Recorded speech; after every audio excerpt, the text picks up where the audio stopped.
It rained last night, a soft, steady rain that lingered until morning, the kind that loosens the soil and sweetens the air. After the rain, the garden always feels quieter, as if the earth has taken a deep breath. This is the best time to dig roots. The ground gives way easily, the soil rich and dark, clinging just enough to remind you where the medicine comes from. The rain makes the harvest gentle, like the earth is offering up its healing before the winter's rest. When the air cools and the leaves start to fall, the work of the apothecary turns inward to the roots that hold the garden's final gifts. Above ground, the season is ending, but beneath the surface, everything is alive and full of medicine. Today, I'm gathering the deep-rooted healers, Comfrey, Elecampane, yellow dock, licorice, and evening primrose, to dry, preserve, and prepare for the winter medicine chest. Elecampane grows tall and bold. Its yellow flowers, once used as beacons for travelers, now offer up their tufted seeds to a hurried autumn wind. Beneath the soil, it forms a thick, spicy-scented root filled with inulin and essential oils that warm and strengthen the lungs. When cold weather brings coughs and congestion, this root becomes a gentle companion, clearing the breath, easing the chest. Dried for tea, it's soothing. Tinctured, it's powerful. After harvesting, I'll slice the roots thin so they dry evenly. Their fragrance will fill the room, part ginger, part honey, part sunlight. Once crisp, they store beautifully in jars, ready for cough syrups and winter blends. Next, I move on to Comfrey. Comfrey sends down thick, branching roots, dark on the outside, creamy within. It's a fast grower, reaching deep into the soil to draw up minerals that most plants never touch. That's what makes it such a potent healer, full of melatonin, the compound that renews skin and bone. In the apothecary, Comfrey is the mender. We use its roots in salves and poultices to soothe bruises, sprains, and small wounds. A little goes a long way. Comfrey will become the base of my healing salves, blended with beeswax and oils infused with calendula and plantain.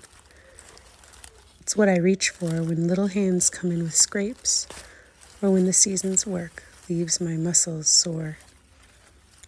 Sometimes I powder a small piece to mix into poultices for the animals too.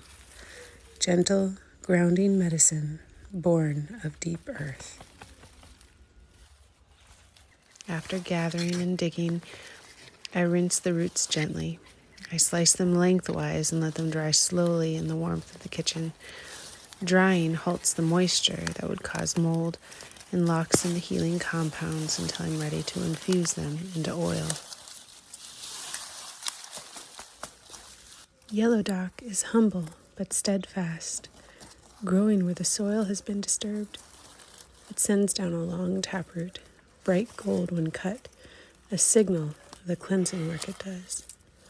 Rich in compounds that support the liver and digestion, it helps the body release what it no longer needs. I will wash the roots well, scrape the outer skin, and cut them into small pieces. Once dried, they snap cleanly, a sign that they're ready for the jar.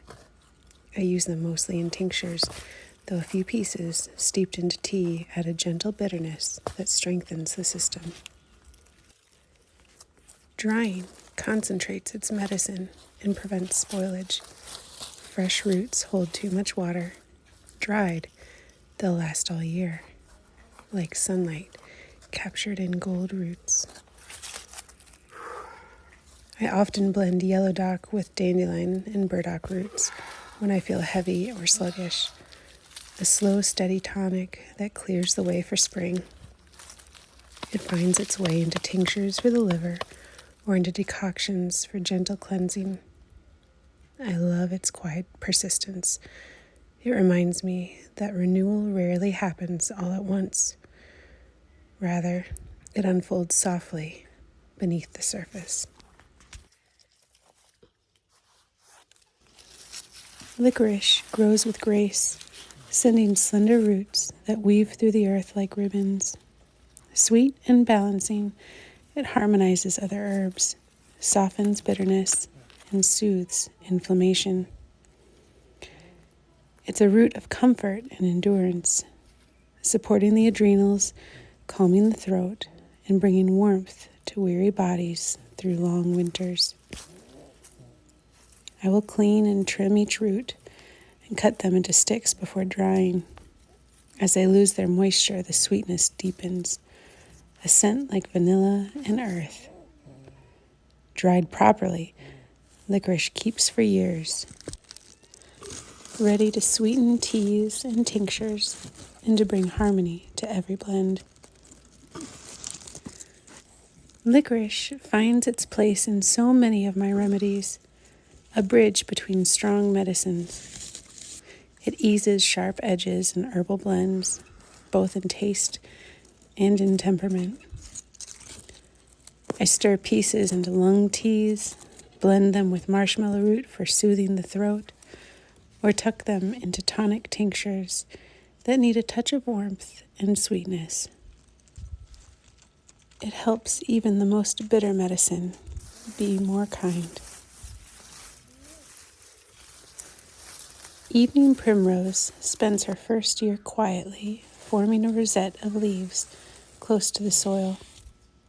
Beneath that humble shape, her roots grow strong and nourishing, storing oils and minerals that feed the skin and balance the body.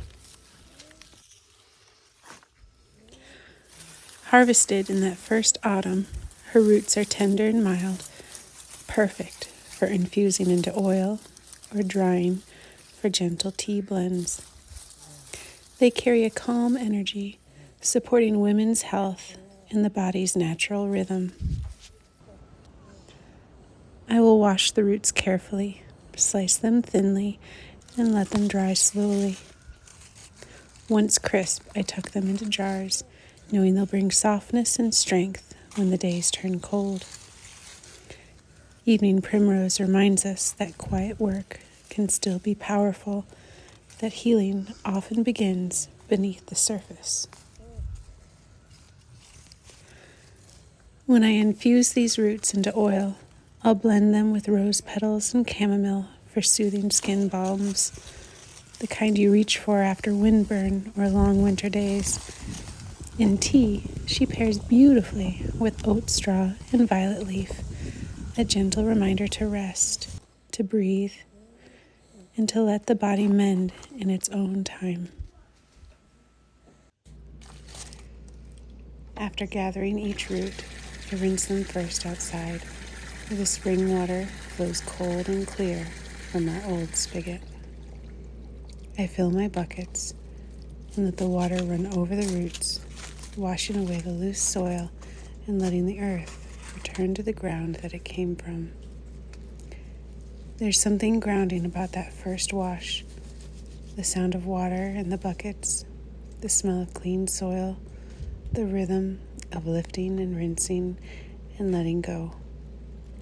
It's the beginning of turning the harvest into medicine. Once the roots have had their first bath beneath the open sky, I will bring them inside, where the work will become quieter and more careful. At the kitchen sink, I'll scrub them gently and carefully, lifting away the last traces of soil from every ridge and curve. The warm water, the soft brush, steam rising, it's all part of the ritual. Only when each root is fully clean will I slice them, knowing they're ready for drying and later for the medicine that they'll become. With every root gathered, the kitchen fills with scent, earth and spice, rain and warmth. I spread them on racks near the stove, others in a low dehydrator. The sound of drying herbs is soft, the whisper of the seasons shifting.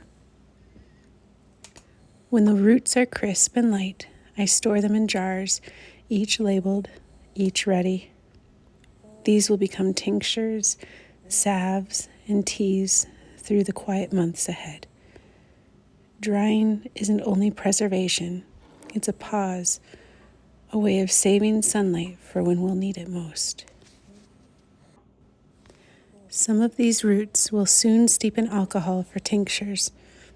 Others will rest in warm oil beside the hearth until their strength infuses through. The house smells of rain and resin and slow work, the quiet joy of tending what the season has offered. These roots carry the memory of summer, drawn deep into the soil and now into our keeping.